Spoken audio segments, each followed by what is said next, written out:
my issue with the officiating is never really the holding calls. I mean, there's times where I'm frustrated, like every fan is like, oh, how'd you miss that one? But there's a lot of those things that can be like small and back and forth. My issue with the officiating stems back to they leave so many things up for inconsistencies to be okay, but then they don't change anything. Like there's real rules that could be put in place so that some calls that you kind of just seemingly leave up to fate for some reason shouldn't be that way because they've been this way for the whole time. So I started just listing examples from this last game, but then I also take it back. Like, I think if we go back and, as Lions fans, we know this well, but I go back to a play. We played Atlanta and it was Golden Tate. He scores. Final play of the game. We're like, man, we won the football game, right? They call him in the end zone. Then they go back and review it and they say, no, he's short. So because they reviewed it and said he's short because essentially they called it wrong on the field, they said we need to have a runoff. So they ran the clock out and we lose the football game. Those kind of examples make me mad because it's like, hold up, y'all got it wrong. Why do we have a 10-second run? Because you call him short, we can go up there and snap it again. You guys just called it wrong, so the game's over. And that's the issue that I have is, you also saw in this game outside of that play, we're called for illegal contact on one of them, but 2 times Dak Prescott just throws it right over the receiver. Not even close. I mean, he's 30, 40 yards past the receiver. And there's no intentional grounding. And I wouldn't be mad at that if I've never seen that called grounding. But because this year I've seen that play happen and I've seen them get called for grounding because he's just standing in the pocket throwing it to nobody, I'm like, where's the difference here? He's doing the same thing. He does it twice. So it's things like that. Obviously, you can talk about, well, he ran into the punt returner. They didn't throw anything there either. But it's just like leaving delay of games up to chance for some reason. Why don't we have some sort of system in place where when it hits 0, immediately you're triggered, hit 0, throw a flag. Instead of like, let's look down and see, what. That doesn't make any sense. Why would we leave that up to chance still? There's no reason it should be that way. So for this one, this is a weird one because, they always just find new ways, it feels like. But this is a weird one because I don't know how you fit. Like, the fact that the NFL put out the video of basically how to report eligible is the most disrespectful thing I've ever seen. Like they used to get, at least they used to give us apologies. They used to come out and be like, man, we apologize. It was wrong. We missed this. And it was like, dang, as Lions fan, they're not going to change the win. So we're still mad. But this time they're like, no, hold up. Y'all need to watch this video. Like, are you serious right now? That's what you're going to give us? So that's where I'm upset with this one because I don't really know what to say about it. I mean, obviously we don't get the audio from it, but whether we want to talk about, okay, and I'll just go right here, right now. I don't know if you guys were to ask about this, like, is this legal formation or whatnot? First off, it's going to be a legal formation because you could hear the broadcast saying, man, this is legal formation. You could throw all these things. It's not a legal formation if Decker's eligible. He has to be uncovered because there has to be one guy on the ball on each side of the field. So there's that side of it, but it seemed like what the Lions try to do, and we've seen teams do this in the past, they have multiple guys go out there, and they have their jumbo, offensive linemen go out there as well to play that 6th offensive lineman role, but they almost don't want them to hear it. Though they announced it wrong on the speaker. They said Dan Skipper was eligible. Lions don't have a timeout, so even if they hear that, they can't be like, well, let's just take a delay of game. Can't just take a delay of game. They get it wrong. You're trying to have the defense not hear, and it worked because the defense clearly didn't hear because no one covered Taylor Decker, but at the same time, I guess they thought that Dan Skipper was eligible. So I don't know. It's more so just about the inconsistent things to me that we see every week. And the officiating in the NFL, I think, is just absolutely terrible in spots this year. And I don't know how you fix it. Only thing I can think of is maybe that's, a full-time officiating. Like that seems to make the most sense. Maybe get some of these dudes off TV that are getting paid a ton of money and like, hey, man, they're paying you more to be there than actually officiate the game. We have money. It's the NFL, all right? They're making tons of money. Let's just pay the officials and get this thing figured out. So that to me seems to make the most sense. But yeah, I don't know. It's like they're okay with just having issues, so I don't really bank on them changing anything. So 2 things. Did you watch the video that they put out about? Did you actually watch it? I watched a couple of seconds. I turned it off. I'll be honest. I didn't watch the whole thing. My favorite part of the video is they showed the thing of Decker walking up to the ref. But then when they talk about the formations and stuff, they still circle Skipper as the eligible receiver. So they showed Decker reporting in the video that the NFL put out and then proceed to just gaslight Lions fans. I don't know. And I was very confused about this whole thing because I was like, I don't think he was eligible because I thought, was it Reynolds who was lined up next to him? I thought he was covering him, but then I saw a different angle and it was like, no, he's all right. We're all good here. Decker's eligible as a receiver if he reported, which then it looked like he did. And Skipper wasn't even the guy who walked up with Decker to report because there were 2 guys there, but it looked like Skipper just kind of walked by the ref and like Yeah. said hi or something, but didn't say anything else. Like if they were like Panay Sewell, I think it was Panay Sewell who was with him. Yep, Sewell's right Was with him. like, hey, this guy reported. It would be like, okay, they're both standing there, makes sense. But no, they picked another random guy. Yeah. Yeah, the skipper's running over late in the play, and I guess, and Dan Campbell, the way that he explained it after the game as well, it was that simple, right? I mean, we had Decker report. They said that skipper reported, so I don't know if he was just confused or what happened. That's the only thing. It's really just that simple, right? I mean, you just had the wrong guy basically on the play, and I guess that's where it goes down. But the more frustrating thing is where Dan Campbell tells you that before the game we laid out that this is one of our plays that we'll run, and then we still have it wrong. And you can see Dan Kipper, he was frustrated on the sideline because he made it kind of feel like for sure, like maybe he was joking. Maybe he did report and he's like, dang, I messed up there. Let me really sell this. But he was frustrated, man, because he was like, yo, I did not report. So yeah, I guess it was just that simple. It's a simple little thing, I guess, but I don't know. Cost a lot. Do you think, so you mentioned full-time reffing, do you think ref grades would help? Because like you talked about getting guys out of the broadcast booth who had been refs before, but I don't think Gene Steratore is going to want to come back and ref again and officiate after all the hell the refs kind of get these days. And he's sitting up in his cushy booth only having to talk like 3 or 4 times a game. But I mean, ref grades, something where like, hey, this is what this team graded you, and get them like right after the game, but then also maybe a week later or so that like emotions are out of it or less so out of it. But also like if you get below a certain grade, because Brad Allen, the head official who was on this game, he is notorious for having bad calls. And I know Bengals fans hate Ron Tolbert, who is another head official, because he has blown so many calls for Bengals games, such as the Logan Wilson holding call that was not holding in the Super Bowl. But Ring the pit boy, baby. Ring the pit boy. Aaron Donald. I still feel bad for T-Boyd. Go ahead, though. Getting these guys graded, and if they're below a certain grade, they have to go back. Because the only thing I know about Brad Allen is he looks like Charles from Brooklyn Nine-Nine, and he's bad at officiating. That should not be the two things that I know about him. What do you think about that? Yeah, I mean, I guess it makes sense. I mean, the only thing I could think of, man, if you're getting paid right, like you'll do it. Like, like if I'm getting paid the right money to be out here, like if I'm getting paid good, I don't care about none of the, scrutiny that comes with some of the missed calls that people may think that I have because I'm getting paid right for this. But yeah, I mean, when you also look at, this whole Brad, I mean, he's doing another big game, another playoff implication game again this weekend. And remember, the initial report was, oh, he's probably not going to get a playoff game. So I was like, okay, at least maybe they're pulling back on it a little bit, because when you have things like this, there has to be some sort of consequence. Like there has to be like, okay, we're not giving him this game, or maybe he's off. I don't know. But then all of a sudden you put him in a playoff implication game. It's like, wait a minute, why would you put him in that spot? So it's like, can you not find officials? And if you can't find officials, man, you better raise that pay, because it should be easy to find officials with the NFL. Like pay these dudes so that way you can find guys that are willing to do this, I guess. I don't know if that's the issue or what.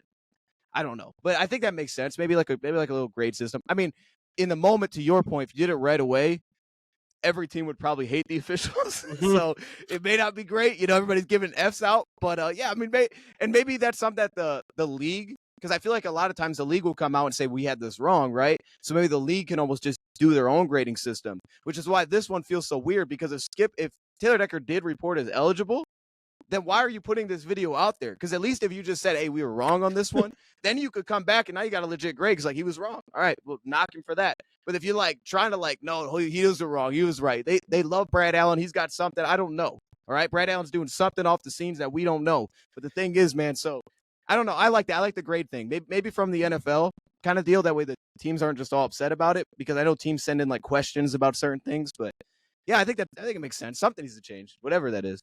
It's been the conversation every week. Browns, Colts, Bengals, Chiefs, Lions, Cowboys. Like all of these are big games that have. Oh my goodness! And I'm sure there's a Steelers game too that it's happened to that I'm not. Well, and I think this year it's gone a lot more in our favor than against us, because our games have been so low scoring that like we'll be up like 24, 16 or like or not. No, I think that's a little too generous. 16-10. We'll be up like 16-10, and like at the end of the game, they'll call something on like whatever team, and then it'll be like Steelers win the game because of this call. So we haven't really faced it, but I know that it's probably affected other teams this year, which I guess I'm not that thankful for in the outside way of looking at it, but in the inside internal way for the Steelers. Love in me. I'm thankful for it, I guess, but I mean, it's going to come back to haunt me one day. So, well, go ahead. Yeah. I was just going to say, you got something for the Steelers. Let them know. The Steelers fans are suddenly admitting that they're favored by the refs. Was all I was going to say. No. There has definitely been years. I will say during that during the Killer Bees era, there was definitely some rough calls. I mean that catch. I'm not talking about that like Patriots catch necessarily, because that like took the world by storm. When it was, I think it was, I want to say it was like Vance McDonald at that year, or whoever it was, but like it was like it was like so close to the end zone. And if he would have gotten a touchdown, it was Jesse James. It was Jesse James. Yeah. If he would have gotten that touchdown, we would have beaten the Patriots and gotten like the 1 seed or something, or one of the buys. But I'm not necessarily talking about that, but like we've definitely had our fair share of getting screwed at points during those eras. So I'm not as bothered with being favored a little bit now, but even then, I think we'll all be favored at some point, I guess, down the line. Because listen, I think Detroit's in a perfect position to have a golden boy. I'm sure Josh, the Bengals, will be in a perfect position to have a golden boy. Just like, with Kansas City, you think about Kansas City a little bit. Now I'm starting to throw out conspiracies and all of that. Let's let's get away from all of that, I guess. But yeah, Kansas City's still. The refs sold their soul to Taylor Swift. Oh my. Yeah, well, that's something. Dion, what were you gonna say? Look, no. Only thing I was gonna say is because like you're bringing up just games from this year.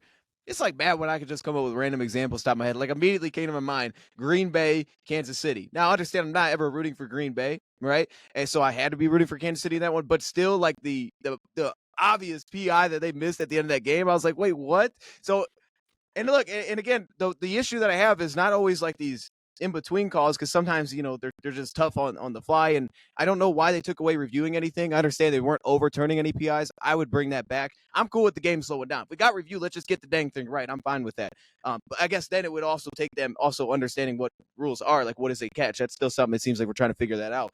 But I guess to our man's point right there. But then it's like you can see it at, you're happy when your team gets it right.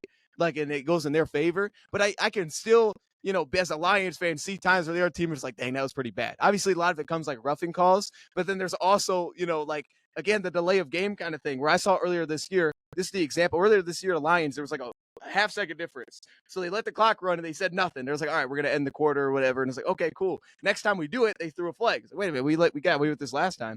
And then in this game, you saw, I think it was Dallas that tried to do it. They get called with the flag. So that's where it's like, all right, I can understand how there's confusion here, because I wouldn't be surprised if early in the year Dallas didn't have this called against them, and all of a sudden they do. So that's the most frustrating thing, because there's certain things that could be better processed, and they just don't have any answers for some reason. And they'd be easy things to fix.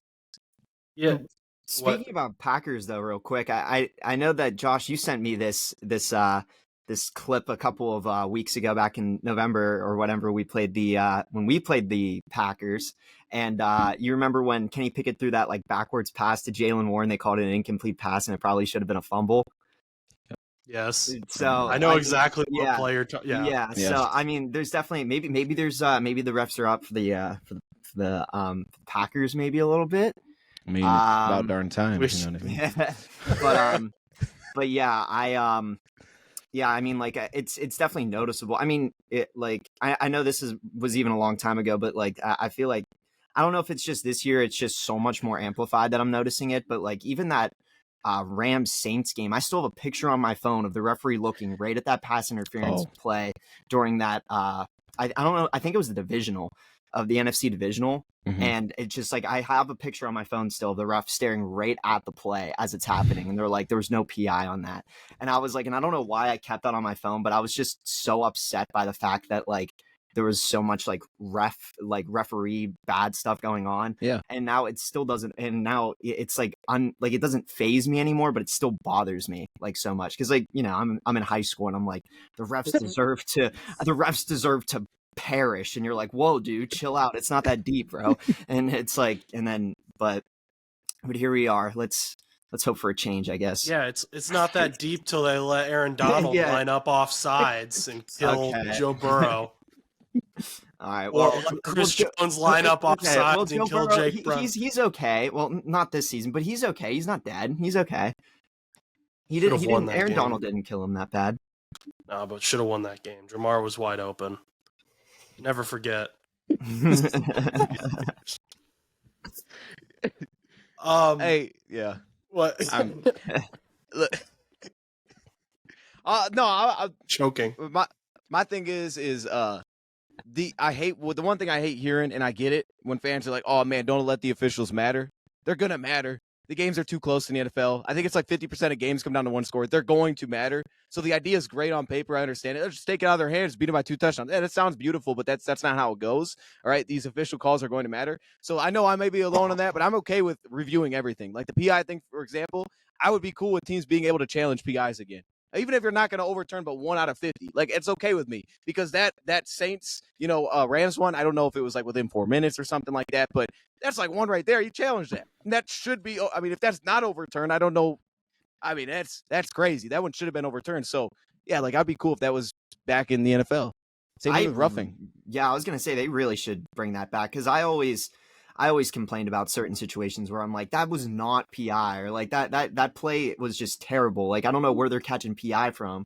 And like the idea of like challenging that, being like, refs, you guys suck, like go back and review it. And then they're like, oh wait, he only touched him a little bit. Oh, it's overturned. And then it changes everything. And then next thing you know, the game flips completely upside down because there's no PI at that point. So, but I like that idea. I wish that they would bring that back. Maybe they will. Hopefully they will, because there's got to be something drastic that happens. Maybe in like the playoffs where something like a Saints Rams thing happen again, and everybody like protests the NFL. So, so 2 things. I think first of all, my main issue is inconsistency within one game. So like using a Lions game. Jawan Taylor lined up offsides pretty much the entire game. And that was a huge thing, like week 1. Everyone was tweeting about it. It was the first game of the year. Because like it wasn't even a little bit. It was very clearly like Jawan Taylor was offsides. And he was technically false starting. And they didn't call it the entire game. And I was kind of more okay with. I still thought it was stupid because I hate the Chiefs, but I was more okay with them doing that than letting them play all game, and then all of a sudden during the 2-minute warning being like, "Oh yeah, that's a penalty," and just start throwing flags and letting that like the guys are going to take advantage of stuff if you let them take advantage of something. That makes sense. Anyone's going to do that. If you're letting me play like hands back and forth with the receiver the whole game, I'm going to keep doing that. But if with 30 seconds left, game-winning throw, game-winning pass, you're going to call a penalty on me for doing something that I have been doing the last 59 minutes and 30 seconds of the game? That makes no sense. That's annoying from a player's perspective, fan perspective. So that's what I want to see as a fan. It's just more consistency within one game. Also, I think on replaying, like doing reviews of penalties, I think you have to add a caveat in there where you can't find another penalty on the replay. I think you can only review penalties that have been thrown. So, like, I don't want this guy to be, like, reviewing a holding call and then them to look, like, down a little bit and be like, oh, but Aiden Hutchinson tripped a guy, so we'll call that instead. Right. Yeah. That just gets stupid. Yeah, I'm down with that. Okay, so we're all on the same page. We fixed the NFL. There we go. Yeah, hey, get us on the board. Get us on the board. Thanks for watching that video, guys. If you want to check out a most recent full episode of No Buts About It, that's going to be right over here.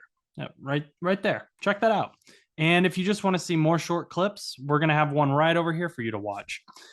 Check out No Buts About It on Spotify, Apple Podcasts, anywhere you listen to podcasts, so you can listen to us on the go. Once again, have a great day and go do something nice for someone.